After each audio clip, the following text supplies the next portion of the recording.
First contact and ultimatum. The day the sky turned green was the day everything changed. It started as a faint shimmer, barely noticeable against the azure blue of a crisp autumn morning. But within hours, the ethereal emerald glow had engulfed the entire planet, casting an otherworldly pallor over every continent, every ocean, every living thing. Dr. Elena Reyes, lead astronomer at the Global Space Observation Center in Chile, was the first to notice the anomaly. Her team had been tracking an unusual energy signature at the edge of the solar system for weeks, but nothing could have prepared them for this. "It's not possible," she muttered, eyes fixed on the rapidly changing data scrolling across her screens. "The energy output, it's off the charts." As governments around the world scrambled to make sense of the phenomenon, social media exploded with theories, ranging from the plausible to the absurd. #green sky event trended globally, while doomsday preppers emerged from their bunkers, convinced their moment had finally arrived. It was 3:47 p.m. Universal Coordinated Time when the message came. Every electronic device on the planet, from smartphones to supercomputers, suddenly displayed the same image, a symbol resembling a spiral galaxy, pulsing with an inner light. Then a voice, deep, resonant, and undeniably alien. "People of Earth, hear us. We are the Galactic Council, overseers of order in this sector of the universe. Your planet has been monitored for centuries, and the time has come for your formal evaluation. You have 7 Earth rotations to prove your worthiness to join our interstellar community. Fail, and your species will be reallocated." The message repeated in every known human language, leaving no doubt about its authenticity or the gravity of the situation. As the voice faded, the green sky rippled, revealing massive ships hovering silently above every major city on the planet. In New York, Tokyo, Lagos, and countless other metropolises, people poured into the streets, their faces a mixture of awe and terror as they gazed up at the colossal vessels. The ships were unlike anything from science fiction. No smooth aerodynamic shapes or gleaming metal. Instead, they seemed almost organic, their surfaces shifting and pulsing like the skin of some gargantuan cosmic creature. At the United Nations headquarters in New York, an emergency session was hastily convened. World leaders, connected via secure video links, argued passionately about how to respond to this unprecedented threat. "We must show strength," thundered the Russian president, his fist pounding on his desk. "These aliens cannot simply arrive and dictate terms to us." "And what would you suggest?" retorted the Chinese premier, her voice cold with sarcasm. "Shall we throw rocks at their ships?" As the debate raged on, a lone figure rose to speak. Dr. Aidan Chen, a renowned xenobiologist and the youngest ever recipient of the Nobel Prize in Biology, cleared his throat. "Distinguished colleagues," he began, his voice quiet but firm, "we're missing the point. This isn't just a threat. It's an opportunity. The Galactic Council spoke of an evaluation. That means they're willing to give us a chance. We need to understand their criteria, their values. Only then can we hope to pass their test." A murmur of agreement spread through the assembly. It was decided that a global task force would be formed, combining the brightest minds from every field, science, diplomacy, philosophy, and more, to decipher the aliens' intentions and formulate a response. As the meeting adjourned, Dr. Chen found himself approached by a stern-looking woman in a crisp military uniform. "Dr. Chen, I'm General Miranda Santos, United Earth Defense Force. We need you to come with us immediately." Before Aiden could protest, he was whisked away to a secret underground facility beneath the Rocky Mountains. There, he found himself in a room filled with holographic displays, each showing different aspects of the alien ships and the energy field surrounding Earth. "Welcome to Project Prometheus, Doctor," said a gravelly voice.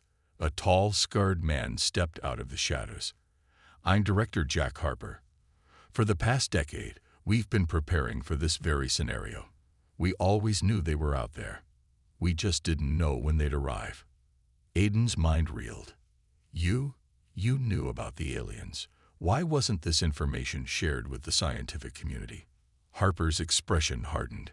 Because, Doctor, not all aliens come in peace. We've been monitoring transmissions, gathering intel. The Galactic Council isn't here to welcome us with open arms. They're here to judge us, and if we're found wanting.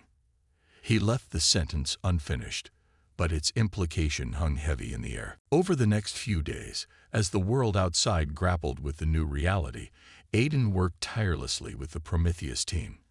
They analyzed every scrap of data, every nuance of the alien message, searching for clues about what the evaluation might entail. It was on the third day that they made a breakthrough. Dr. Yuki Tanaka, a brilliant quantum physicist, burst into the main lab, her eyes wild with excitement. "I've cracked it," she exclaimed, pulling up a complex series of equations on the main screen. "The energy field around Earth, it's not just for show. It's a test in itself." As Yuki explained her findings, Aiden felt a chill run down his spine. The field wasn't just changing the color of the sky, it was subtly altering the fundamental forces of nature across the planet. Gravity, electromagnetism, even the strong and weak nuclear forces, all were being manipulated on a scale that defied human comprehension. "They're testing our adaptability," Aiden realized aloud, "seeing how we cope with a changing environment." But it wasn't just the physical world being affected. Reports were coming in from around the globe of people experiencing strange phenomena. Some claimed to have developed telepathic abilities, while others reported spontaneous healing of long-standing injuries or illnesses. As the fourth day dawned, tensions reached a boiling point. In several countries, rioting had broken out as people either demanded their governments submit to the Galactic Council or take aggressive action against the alien ships. Military forces were mobilized, not to fight the aliens, but to maintain order among their own populations. It was then that the Galactic Council made their second announcement. This time, the message was delivered not through electronic devices, but directly into the minds of every human on the planet. "Your species stands at a crossroads." The alien voice resonated in billions of heads simultaneously. "We have observed your reactions, your struggles, your attempts to understand. Some among you have shown promise, while others cling to old ways, old fears. You have 3 rotations remaining. Use them wisely."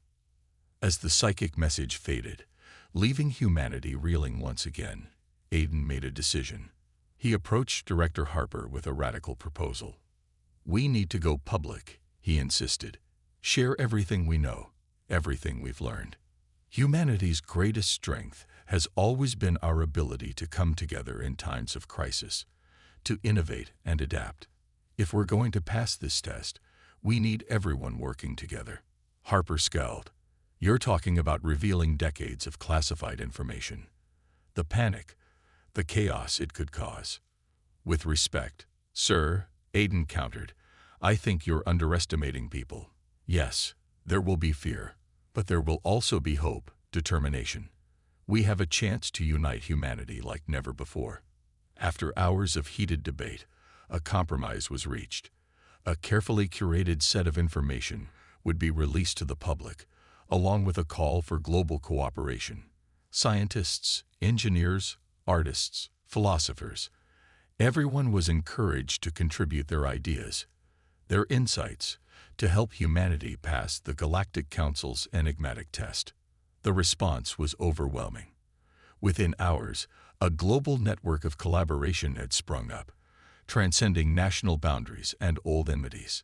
People from all walks of life shared their experiences with the changing world, worked together to solve emerging challenges, and proposed theories about what the aliens truly wanted. As the 5th day came to a close, Aiden stood before a bank of screens in the Prometheus Command Center, watching the world unite in ways he had never thought possible. Beside him, Director Harper nodded grudgingly. "I'll be damned," the old soldier muttered. "Maybe you were right about people after all, Doc." But even as hope began to flourish, a new threat loomed on the horizon. Deep within the alien mothership hovering above New York, The arbiter of the Galactic Council turned to his subordinate, his multifaceted eyes gleaming with cold calculation. The humans progress faster than anticipated. The arbiter's thoughts resonated telepathically. Accelerate the protocol. We cannot risk them achieving true unity. The harvest must begin now. As alarms blared throughout the Prometheus facility, Aiden realized with growing horror that the real test was only just beginning. Humanity had 2 days left to prove its worth, and the Galactic Council was not playing fair. The battle for Earth's future was about to begin in earnest, and no one could predict what the dawn would bring. Humanity's defiance and preparation. The dawn of the 6th day brought with it a chilling new reality. As the emerald sky pulsed with an ominous energy, reports flooded in from around the globe of strange, crystalline structures sprouting from the Earth. These alien growths, shimmering with an inner light, seemed to be drawing energy directly from the planet itself.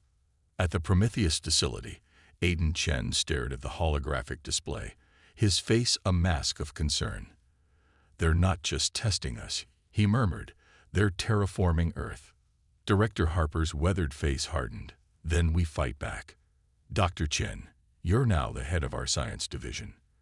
Whatever these things are, I need you to find a way to stop them." As Aiden assembled a team of the brightest minds from around the world, a different kind of resistance was taking shape in the heart of New York City.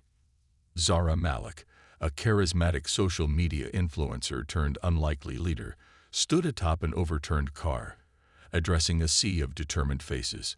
"They think they can come here and reshape our world," she shouted, her voice carrying over the crowd. "Well, I say we show them what it means to be human. We adapt, we overcome, we survive." Zara's words, streamed live to millions, sparked a global movement.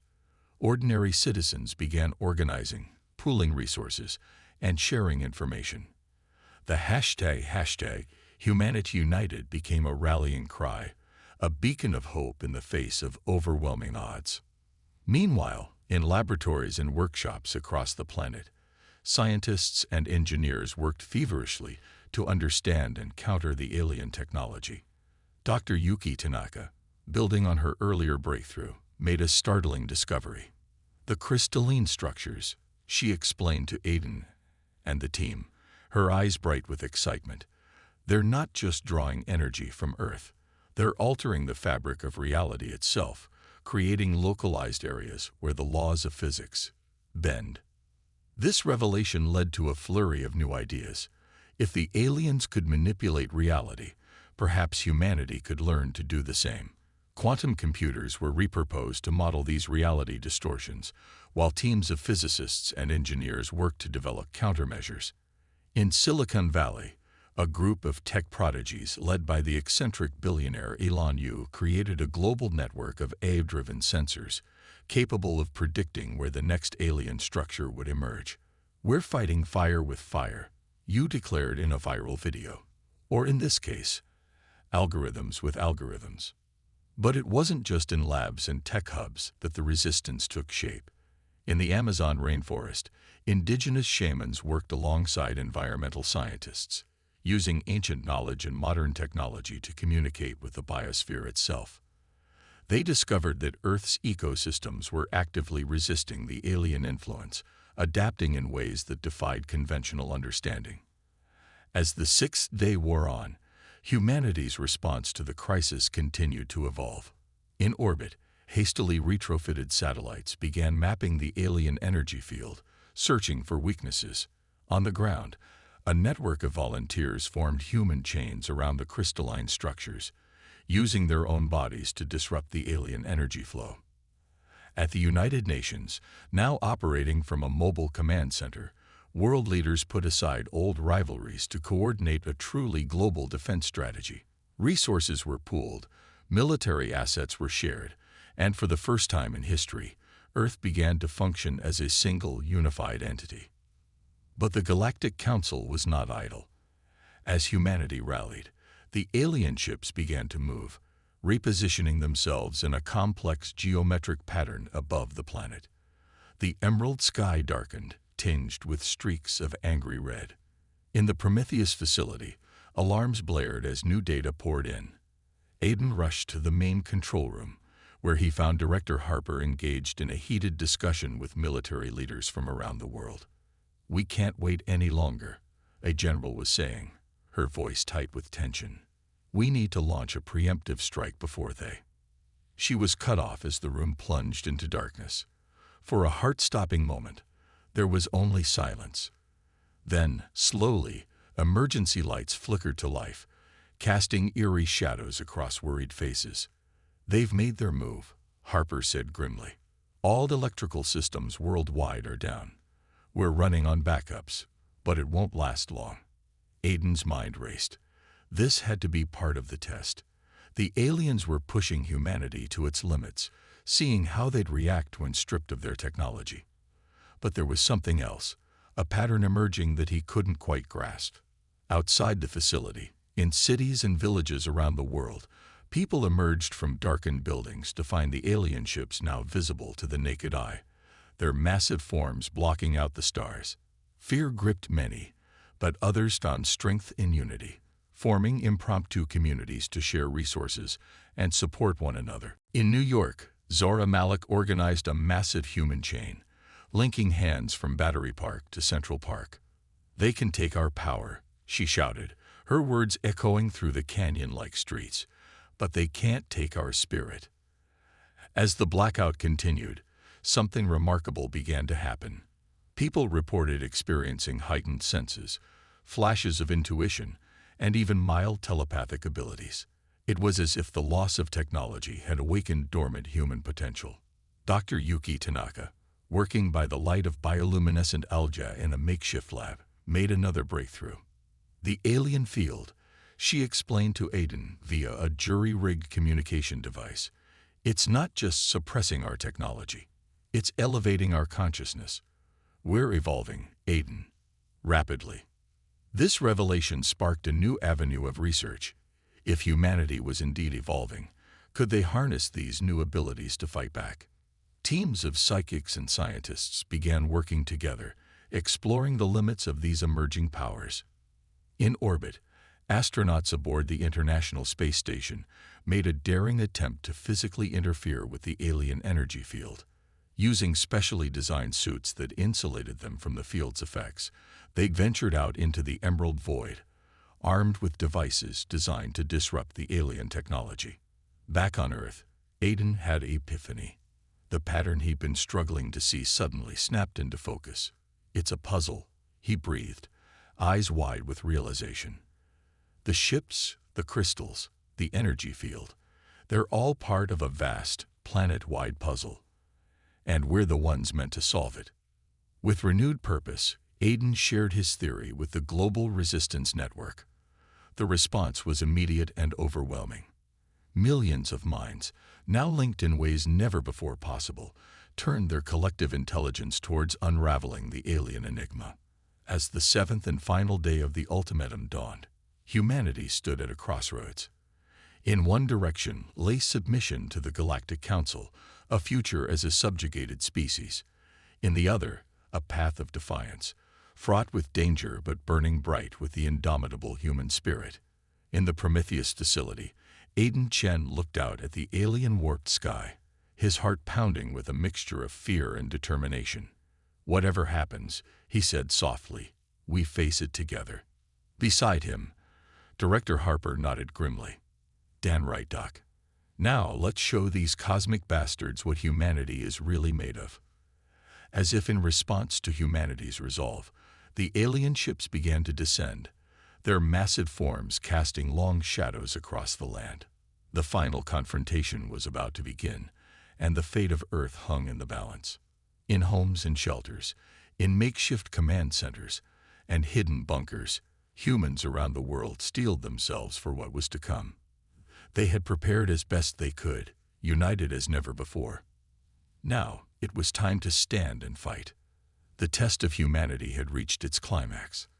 The next few hours would determine not just the fate of Earth, but the very definition of what it meant to be human in a vast and mysterious universe. The battle begins.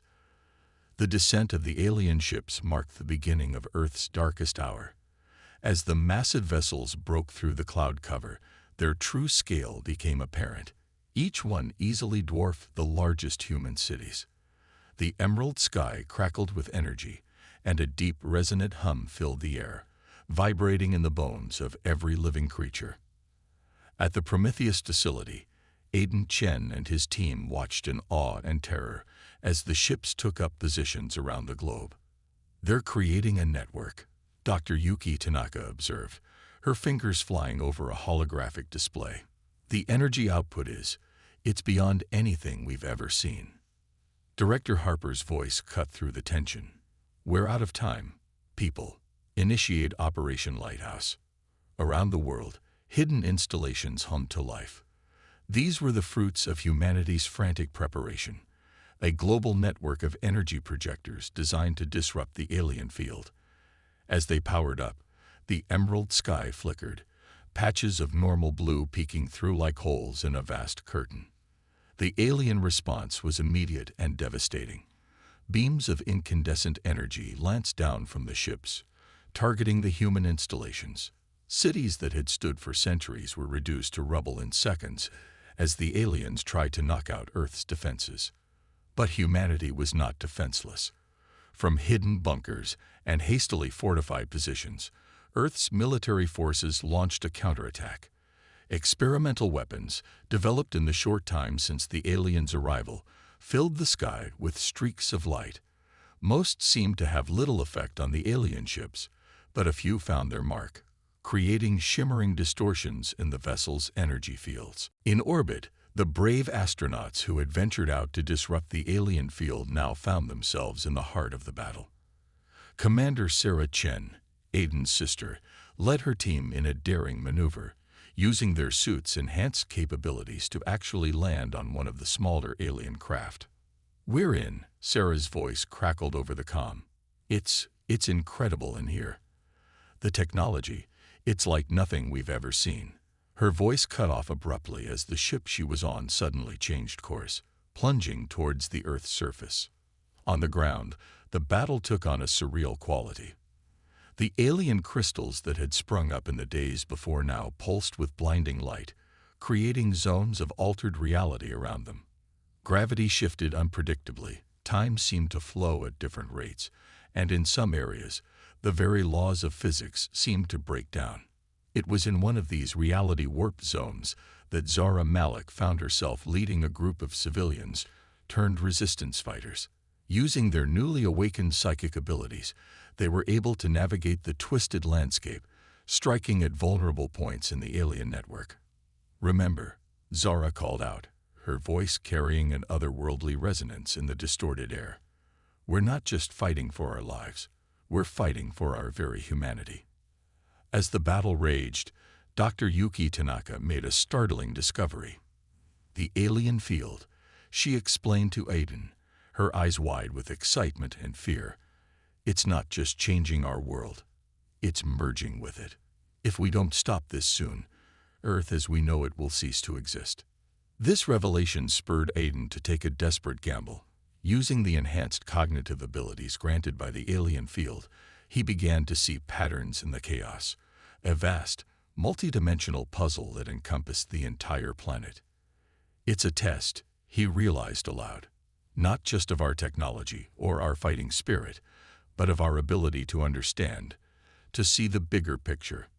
With this insight, Aiden coordinated a global effort to solve the alien puzzle.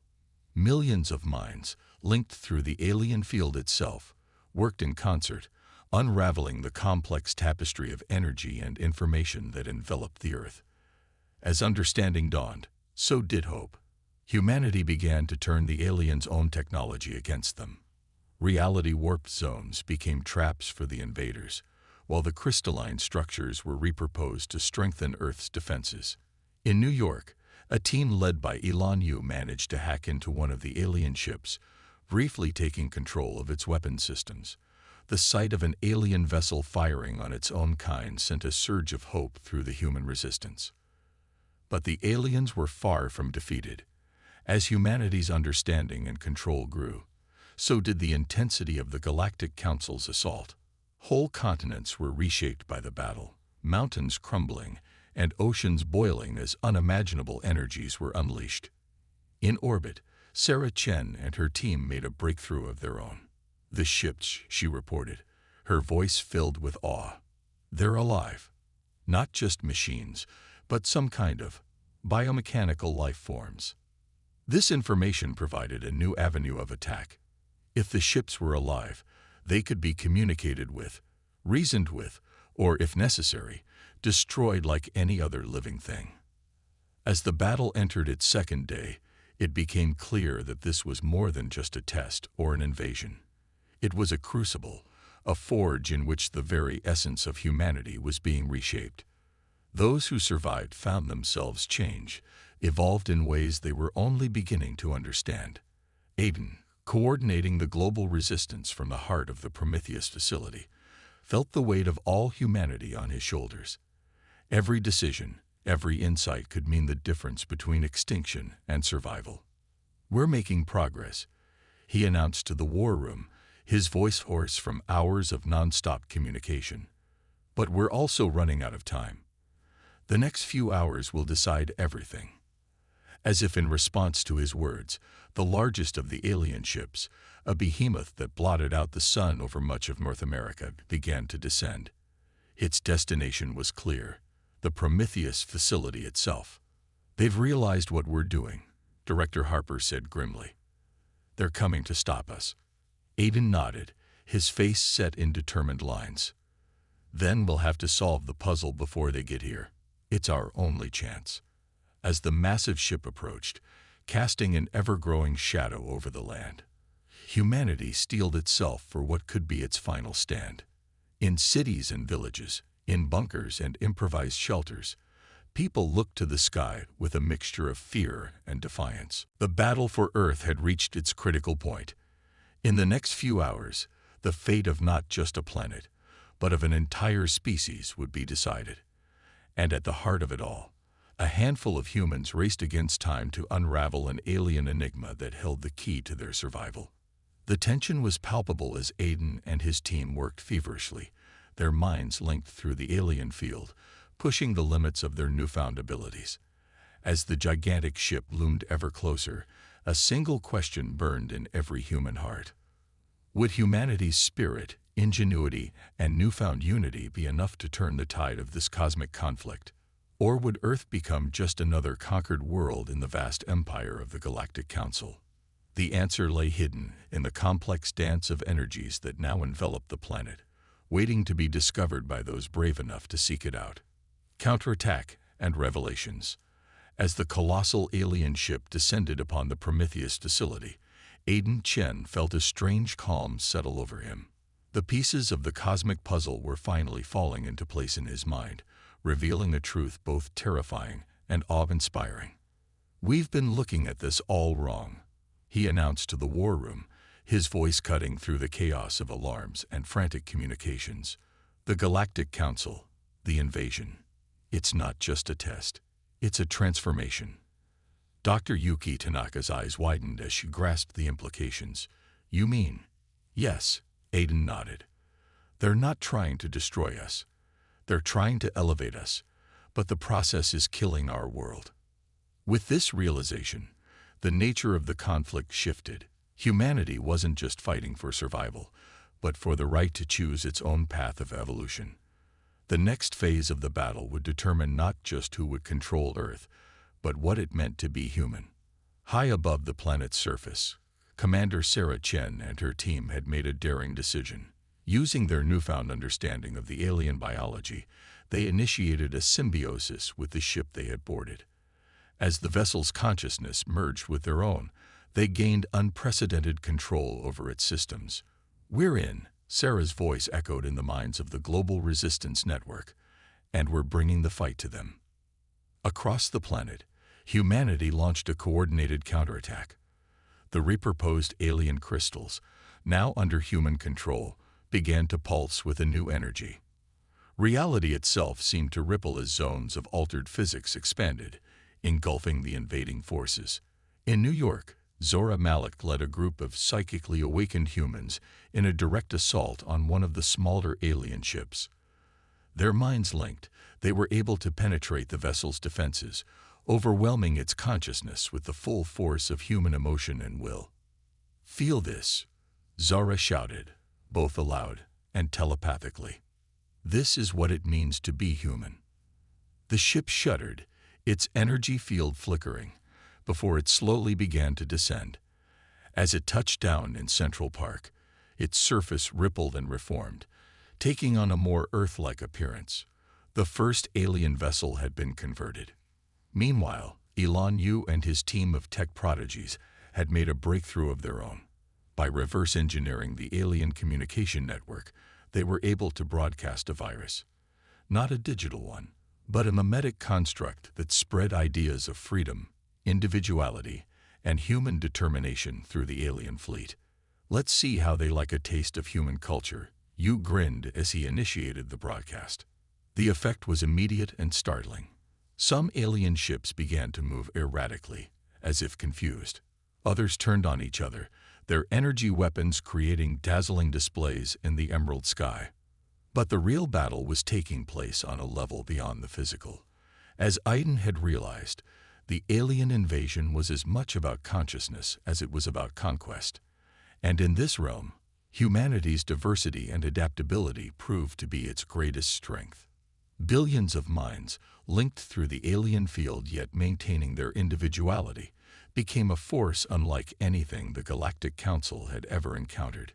Human creativity, emotion, and sheer determination flooded the network, overwhelming the more regimented alien consciousness. In orbit, Sarah Chen witnessed the impact of this psychic onslaught firsthand. The alien ship she had merged with shuddered as waves of human consciousness washed over it.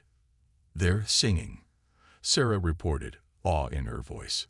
"The whole ship is resonating with human music, human stories. It's beautiful."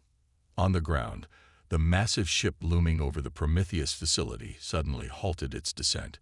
Its surface rippled like water, patterns of light racing across its hull. Then, to the astonishment of all watching, it began to transform. The sleek alien contours softened, taking on shapes more familiar to human eyes. Spires reminiscent of Earth's greatest architecture rose from its surface. Gardens bloomed in impossible vertical landscapes. It was as if the ship was trying to make itself more comprehensible, more acceptable to human aesthetics. Inside the facility, Aiden felt a presence touch his mind. Unlike the impersonal force of the Galactic Council, this consciousness felt curious, almost childlike in its wonder. "You are not what we expected," the thought echoed in Aiden's head. "You were supposed to choose, ascend or perish, but you forge your own path." Aiden took a deep breath, knowing that his response could determine the fate of humanity. "That's who we are," he fought back.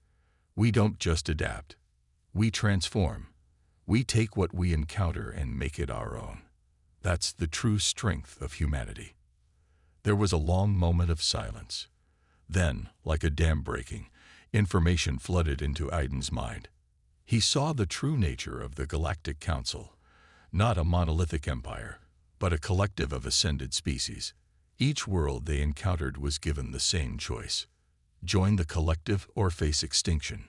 But humanity had done something unprecedented.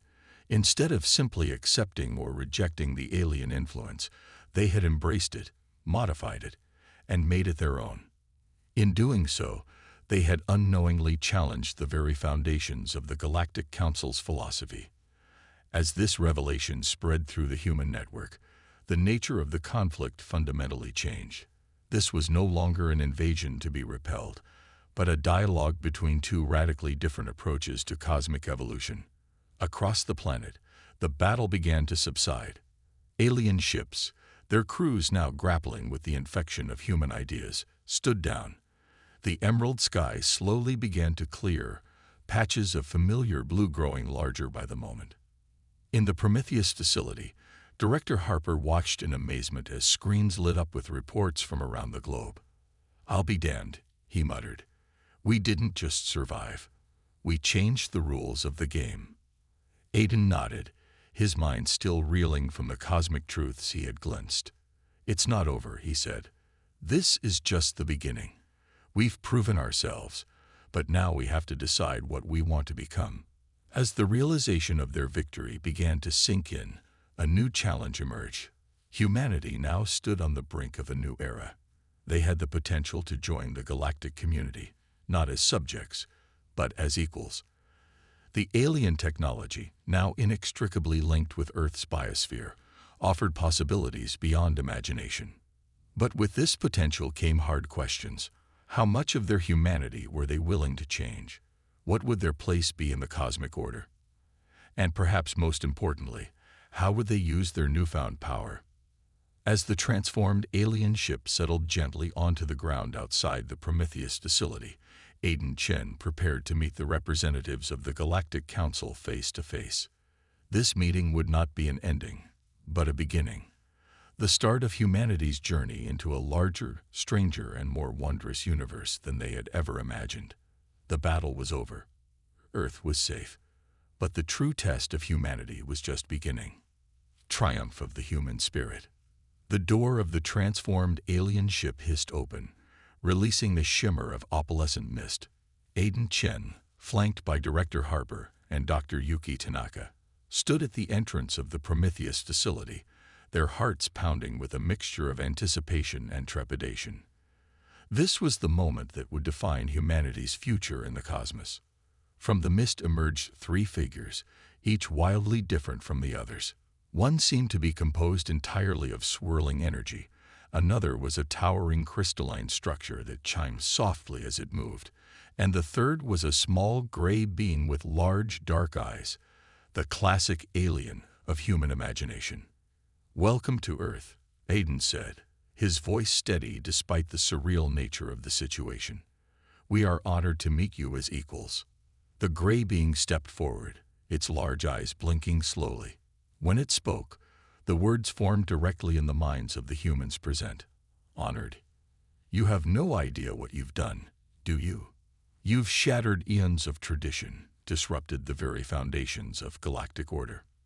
Director Harper tensed, ready for conflict, but Aiden held up a hand. He could sense something beneath the alien's words, not anger, but a mixture of awe and excitement. "Perhaps," Aiden replied, "it was time for those foundations to be challenged. We didn't just pass your test. We rewrote it." The crystalline being chimed, a sound that somehow conveyed amusement. "Indeed you did, young ones. In all our travels, we have never encountered a species quite like yours. Your adaptability, your creativity, your sheer stubborn refusal to accept limitations. It's as inspiring as it is terrifying." As they talked, the scene was being broadcast around the world. In cities and villages, in the hearts of dense jungles, and on tiny islands, humans gathered around screens or shared the experience through their newfound psychic link. This was a moment that belonged to all of humanity. In New York, Zora Malik stood atop the alien ship she had helped convert, addressing a crowd that stretched as far as the eye could see. "This is our moment," she called out, her voice carrying impossible distances. "We've proven that humanity isn't just worthy of the stars, we're essential to them." Her words were met with a roar of approval that seemed to shake the very ground. The human spirit, tested but unbroken, soared with newfound purpose and pride. Back at the Prometheus facility, the negotiations continued. The Galactic Council representatives explained the true nature of their invasion. A test, yes, but also an opportunity for ascension. Each species they encountered was given the chance to join their collective, to evolve beyond their physical forms and become part of something greater. But you, the energy being pulsed, its light flickering with what seemed like excitement, you chose a different path. You took our gift and made it your own. You've shown us that there's another way. As the implications of this sank in, Dr. Yuki Tanaka stepped forward. "So what happens now? What's our place in this new galactic order?" The gray being's large eyes seemed to sparkle. "That, Dr. Tanaka, is the most exciting part. You get to decide." Over the next few hours, as the sun set and rose again on a changed Earth. The foundations of a new relationship between humanity and the galactic community were laid. Earth would not be subsumed into the Galactic Council, but would instead become a bridge, a place where the physical and the ascended could meet and learn from each other. The alien technology that had merged with Earth's biosphere would remain, offering humanity the chance to explore the stars while still maintaining their connection to their homeworld. But unlike other species uplifted by the Council, humans would forge their own path of advancement. As news of this agreement spread, a wave of jubilation swept across the planet. Humanity had not just survived, they had thrived, proving their worth on a cosmic scale. In orbit, Commander Sarah Chen and her team, still linked with their living ship, began preparations for humanity's first true interstellar voyage. "We're going to see wonders," Sarah broadcast to the world below, her excitement palpable. "And we're going to bring the best of humanity with us to the stars." On the ground, Elan Yu and his team were already hard at work, integrating alien technology with human innovation. "We're not just going to explore the galaxy," Yu announced in a global broadcast. "We're going to revolutionize it. Humanity's creativity is our greatest export, and the universe is our marketplace." As the alien representatives prepared to depart, Aiden felt a final message touch his mind. "You have changed us as much as we've changed you," the thought echoed. "The galaxy will never be the same, and that's a good thing. We look forward to seeing what humanity will become." With a shimmer of energy, the alien ship rose into the sky, quickly becoming just another star in the vast expanse above. But Earth was far from alone. As night fell, the sky was alive with lights. Ships from across the galaxy come to witness the species that had rewritten the rules of cosmic evolution. In the days and weeks that followed, humanity began the monumental task of adapting to their new reality. The challenges were immense, restructuring society to handle newfound abilities, preparing for integration with the galactic community, and deciding how to use their incredible new power responsibly. But with every challenge came opportunity. Old conflicts fell away in the face of cosmic perspective. Resources once spent on war were redirected to exploration and innovation. The human spirit, which had proven its resilience in the face of invasion, now turned its boundless creativity and determination to the stars. Aiden Chen, hailed as one of the heroes of the conflict, found himself at the center of this new world. As he looked out at the transformed landscape, the alien crystals now harmoniously integrated with Earth's natural beauty, he felt a profound sense of hope.